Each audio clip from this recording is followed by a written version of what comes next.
आप सभी इस चैप्टर में देखेंगे कि इस चैप्टर में हम ब्रिटेन के बारे में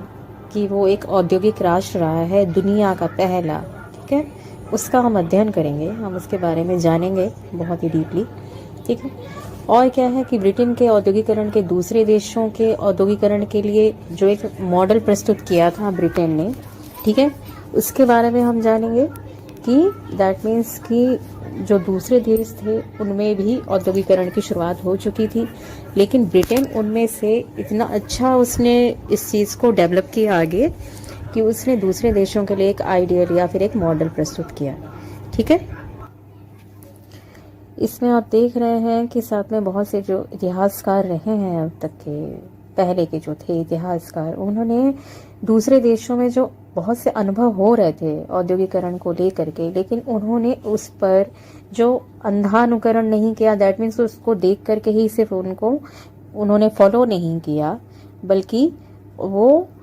बहुत कुछ सीख भी सकते थे, दूसरों के अनुभव से बहुत कुछ सीख भी सकते थे। फिर भी उन्होंने इस चीज़ को, जो उनके प्रस्तुत जो नमूने थे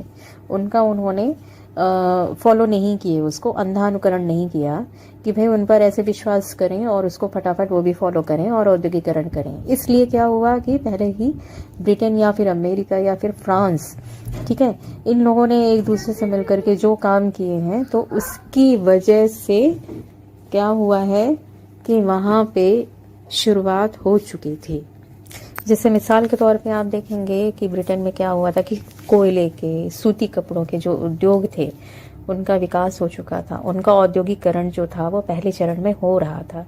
जबकि रेलवे के आविष्कार में क्या हुआ था कि इस प्रक्रिया के दूसरे चरण में उनकी शुरुआत हुई। दैट मीन्स कि उन्होंने क्या किया कि उन्होंने पहले चरण में, मतलब पहले उन्होंने सूती कपड़ों और भी जो उद्योग थे उनका उन्होंने विकास कर लिया था, और दूसरे देशों में रेलवे की शुरुआत हो चुकी थी, लेकिन उन्होंने उनका अनुकरण नहीं किया, उनको फॉलो नहीं किया कि कहीं ऐसा भी हो सकता है, थिंग इज दैट। तो इसलिए वो इस चीज़ को देर से उन्होंने इस चीज़ की शुरुआत की। और अन्य देश जैसे रूस में औद्योगिक विकास काफ़ी देर से शुरू हुआ, क्योंकि उन्होंने क्या किया, उनका लगभग 19वीं शताब्दी के आखिर में जाकर के वहाँ पे इसकी शुरुआत हुई थी। बस वही एक चीज़ है कि क्या हो रहा है कि दूसरे देश जो अपना ये आविष्कार करके उन्होंने औद्योगिकरण की शुरुआत कर रखी थी, दूसरे देशों को उस पर बहुत मुश्किल से भरोसा हो पा रहा था, विश्वास हो पा रहा था, और जब तक वो उसे सीख करके अप्लाई करते तब तक समय आगे काफ़ी निकल रहा था। तो इसी तरह से 19वीं शताब्दी के आखिर में जा करके रूस में औद्योगिक विकास हुआ, जहाँ पे उन्होंने रेलवे और भारी उद्योग जो औद्योगिकरण के पहले चरण में ही उन्होंने विकसित करने लगे थे। लेकिन इसी तरह से औद्योगिकरण में जो राज्य और बैंकों की जो भूमिका थी वो प्रत्येक देश में भिन्न भिन्न रही है। तो इस वक्त क्या बैंकों की भी जरूरत पड़ेगी, तो बैंक भी जो स्थापित हो रहे थे, तो प्रत्येक देश में उनकी जो शुरुआत हुई थी या फिर जो उनकी भूमिका थी तो वो भी भिन्न भिन्न रही है, ठीक है। तो हमने जैसे पिछले हमने चैप्टर में भी पढ़ लिया कि इसी तरह से क्या कि ब्रिटेन में औद्योगिक विकास की चर्चा की गई है, उसके अन्य औद्योगिक देश जैसे अमेरिका और जर्मनी जो महत्वपूर्ण औद्योगिक शक्तियां रहे हैं, ठीक है। दैट मीन्स कि जो जर्मनी, अमेरिका, ये सब क्या बहुत ही औद्योगिक जो शक्तियां रहे हैं, दैट मीन्स कि यहाँ पे सबसे पहले जो औद्योगिकरण फले फूले हैं, ठीक है। तो औद्योगिक पथों के बारे में उन्होंने भी अपनी जो जिज्ञासाएं थी कि किस तरह से हम अपने उद्योग को और अच्छा कर सकते हैं और उनको बढ़ा सकते हैं, उनको अलग अलग क्या कहते हैं कि हम अलग अलग तरीके से कर सकते हैं, भिन्न भिन्न क्षेत्रों में कर सकते हैं। तो उनकी जिज्ञासा और भी जग रही थी ये सब चीज़ें होते हुए, तो ठीक है ना। तो ये सारी चीज़ों से हमें पता चल रहा है कि किसी देश में पहले उद्योग की शुरुआत हो चुकी थी, किसी में बाद में, लेकिन ये सारी चीज़ें 1776 के बाद में शुरू हुई थी। धीरे धीरे धीरे धीरे इसको एक देश से दूसरे देश में, दूसरे देश से दूसरे देश में, दूसरे देश से दूसरे देश में एक दूसरे को देख देख करके उन्होंने इसकी शुरुआत करी थी। और ये क्या हो रहा था कि मानवीय और भौतिक जो इसकी कीमत हो रही थी उद्योगों में, तो ब्रिटेन की जो औद्योगिकरण की उसमें भी जो मानवीय और भौतिक जो कीमत थी वो भी चुकानी पड़ी। जैसे कि उनमें क्या हुआ कि जो गरीब मजदूर थे और जो बच्चे थे, तो उन्होंने ब्रिटेन में औद्योगिकरण की शुरुआत की। लेकिन जब आपको पता है कि उद्योगों की स्थापना की जाती है तो उसमें वहाँ पे जो कार्यकर्ता होते हैं, जो वहाँ पे काम करने वाले होते हैं, वो मोस्टली गरीब मजदूर वगैरह होते हैं। तो वहाँ पे क्या, गरीब मजदूर और उनके बच्चों की जो दुर्दशा बहुत ज़्यादा हो रही थी, खासकर बच्चों की दुर्दशा, क्योंकि छोटे छोटे बच्चों से भी काम करने के लिए मजबूर किया जा रहा था, उनको भी पकड़ करके वहाँ पे काम करवाया जा रहा था। और वो छोटी छोटी जगहों पे रहने के लिए मजबूर हो गए थे कि एक साथ आते थे, जो ये नगर वगैरह में है वहाँ पे उद्योगों की शुरुआत हुई थी, तो गाँव से उठ करके आते थे, नगरों में रहते थे, या फिर एक ही कमरे में या आस पास बहुत से कंजेस्टेड एरिया में वो रहते थे। तो उससे क्या होगा कि उनको पर्यावरण ठीक से नहीं मिलेगा, और जब वो गंदगी में रहेंगे और ऐसे, तो उनमें गंदी जो बीमारियां हैं वो फैलेंगी, जैसे कि हैजा, तपेदिक, इस टाइप की जो बीमारियां होती हैं वो भी उनमें फैल रही थी, महामारियों के तौर पे आ रही थी। ठीक है, तो इसी तरह से ही जापान में भी कैडमियम और पारे के जहर के फैलने से औद्योगिक जो प्रदूषण थे उनके बारे में भी हम इस चैप्टर में पढ़ेंगे कि जापान में भी कैडमियम इसी तरह से फैल गया था। कैडमियम और पारे वहाँ पे जो फैक्ट्रीज में ऐसे काम कर रहे थे, तो उनकी वजह से वो फैल गए थे प्रदूषण में, दैट मीन्स में इन्वायरमेंट में उनके पार्टिकल्स फैल गए थे। तो उससे वहाँ पर इतना ज़्यादा प्रदूषण हो गया था, पॉल्यूशन हो गया था इन्वायरमेंट में, ठीक है, वातावरण में, पर्यावरण में वहाँ के, कि वहाँ के भी लोग बहुत ज़्यादा इसी तरीके से बीमारियों के या फिर महामारियों के शिकार हो गए थे,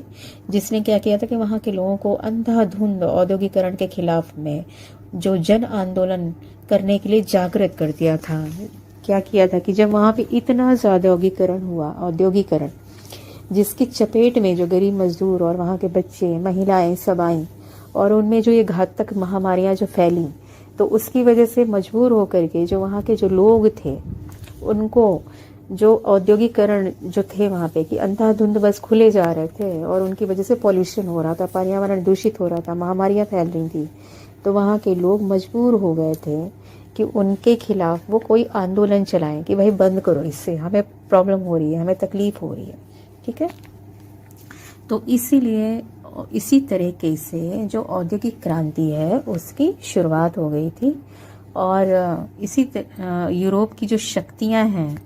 उन्होंने क्या किया था कि बहुत पहले से, जब से इनका शुरू हो गया था आंदोलन, उसके भी बहुत पहले से उन्होंने,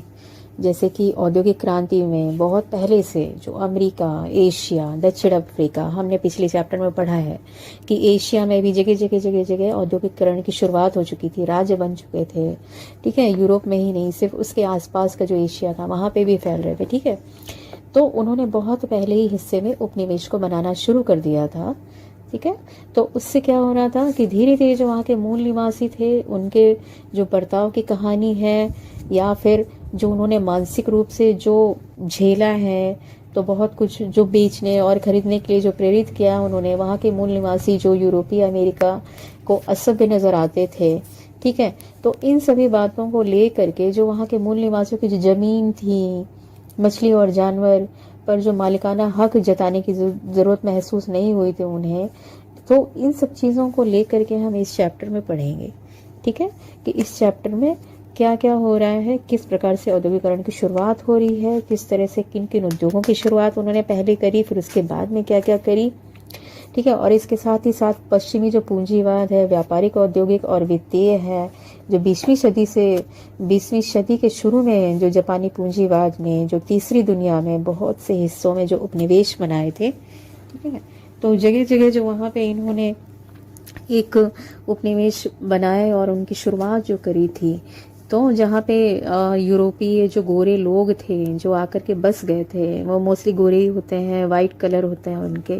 तो मोस्टली वो लोग भी बस गए थे। और किस तरह से उन्होंने अपने उपनिवेश बनाए थे, दैट मीन्स कि वहाँ रहने के लिए उन्होंने अलग से जो अपनी एक कम्युनिटी या फिर अलग से जो उन्होंने नगरीकरण की शुरुआत करी थी जगह जगह। तो अन्य में जैसे कि भारत में ब्रिटिश शासन सीधे औपनिवेशिक नियंत्रण के उदाहरण बन गए थे, इन द सेंस कि जैसे भारत में ब्रिटिश आ गए थे और जो उन्होंने आकर के जो शासन किया था सीधे, और यहाँ पर जो उन्होंने औपनिवेशिक तरीके से जो यहाँ पर अपना नियंत्रण किया था, मतलब यहाँ पे उन्होंने धीरे धीरे जो अपने नगरों की स्थापना करी, अपने रहने की उन्होंने स्थापना करी, कि रहने की जगह जगह उन्होंने सब बनाए, सिटीज़ डेवलप करी, और किस तरह से उन्होंने यहाँ पे पैसे लगा करके किस तरह से उद्योगों की शुरुआत करी। इन सब के बारे में इनके एक बहुत ही महत्वपूर्ण ये आपका उदाहरण है। ठीक है, तो 19वीं और प्रारंभिक जो 20वीं सदी है, तो उस वक्त में क्या था कि जो चीन था वो भी उपनिवेशवाद का एक तीसरा किस्म का उदाहरण है, कि उसने भी 20वीं और 19वीं सदी में जो चीन था उसने भी ये कोशिश करी थी। तो यहाँ पर क्या ब्रिटेन, फ्रांस, जर्मनी, रूस, अमेरिका और जापान, इन सब ने क्या किया था कि बिना सत्ता को हाथ में लिए चीन के मामले में भी इन्होंने दखलंदाजी कर दी। ठीक है, तो इन लोगों ने इतना ज़्यादा अपने आप को आगे बढ़ा दिया था कि ब्रिटेन, फ्रांस, जर्मनी, रूस, अमेरिका, ठीक है, जापान, इन सब ने चीन के मामले में इस तरह से उन्होंने दखलंदाजी करी, क्योंकि उसने भी ऐसी ही कोशिश करी थी उपनिवेश शुरू करने की, अपने हाथ में नियंत्रण लेने की। तो बिना दखलंदाजी किए ही उन्होंने इसको अपनी सत्ता को, मतलब उसकी सत्ता को हाथ में ले लिया था चीन के मामलों में, बिना दखलंदाजी किए। ठीक है, उन्होंने देश के संसाधनों में भरपूर फायदा उठाया था। इससे चीन की जो प्रभुसत्ता थी उसको भी गंभीर ठेस पहुंची थी, और चीन का जो दर्जा है वो अर्ध उपनिवेश का हो गया। ठीक है, तो उन्होंने क्या किया कि चीन में जो इतनी बेदखली करी थी, उन्होंने इतनी दखलंदाजी करी थी, तो उसकी वजह से क्या हुआ कि उनके जो संसाधन थे उससे उनको भरपूर फायदा भी उठाया उन्होंने। इस देश के जो संसाधन थे, मतलब चीन का जो भी आविष्कार हुआ, या चीन की जो भी विकसित चीजें हुई जो उन्होंने आगे बढ़ाई धीरे धीरे धीरे धीरे, ठीक है, तो उस चीजों का उसने फायदा भी खूब उठाया और उसमें दखलंदाजी इतनी करी बिना सत्ता को हाथ में लिए। तो इससे क्या हो रहा था कि चीन को भी बहुत ज्यादा ठेस पहुंची थी उसकी प्रभुसत्ता को, मतलब वो आगे अपना क्षेत्र आगे नहीं बढ़ा पा रहा था। ठीक है, तो इससे भी उसके अर्ध उपनिवेश हो गया था, मतलब आधा ही वो कब्जा कर पाया था, पूरी तरीके से नहीं हो पाया था उसका कब्जा, और चीन को भी बहुत ज्यादा खामियाजा इसका भुगतना पड़ा। ये इन सभी जो सिटीज हैं, इन सभी देशों के दखलंदाजी की वजह से। इसी प्रकार से सभी देशों के जो शक्तिशाली जो आंदोलन हुए थे, तो औपनिवेशिकता की वजह से क्या हो रहा था, सभी को प्रॉब्लम्स आ रही थी, दूसरे देशों को भी प्रॉब्लम आ रही थी, जहां पर क्या हो रहा था कि दूसरे देश के लोग आ करके वहां की जो सत्ता को अपने हाथ में ले रहे थे, मतलब वहां पे इतना अपना औपनिवेश, इतना उद्योग अपना बना रहे थे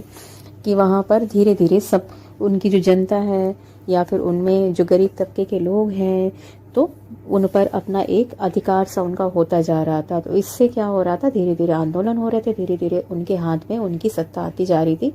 तो इससे जगह जगह पे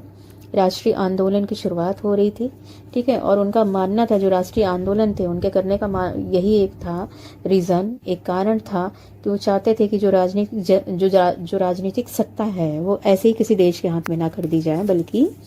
वो वहाँ की जो जनता है उन्हीं के हाथ में होनी चाहिए। इसी वजह से क्या हो रहा था कि राष्ट्रवाद एक आधुनिक अवधारणा बन गई थी, और नागरिकों के अंदर क्या था कि राष्ट्रवाद भाषा, धर्म, जाति और लिंग का जो था ना, उन सभी का ध्यान किए बिना जो वहाँ की सत्ता है, जो वहाँ पे जो लोगों के जहाँ पे वो रह रहे थे, तो उनके बारे में सोचने का अधिकार, या फिर जो भी है जिस तरह के भी अधिकार हैं, जो प्रभुसत्ता है, तो उन सभी लोगों के हाथ में प्रदान करना चाहिए, ऐसा उनका मानना था। ठीक है, और ये दूसरे देशों के हाथ में नहीं जानी चाहिए, और लोगों के अंदर जो जाति या धर्म है, इन सभी चीज़ों से हट करके उनको ही नागरिकता की भावना से प्रदर्शित करना चाहिए। दैट मीन्स कि सबको नागरिकता की परिभाषा, सभी को नागरिकता से परिभाषित करना चाहिए। ठीक है।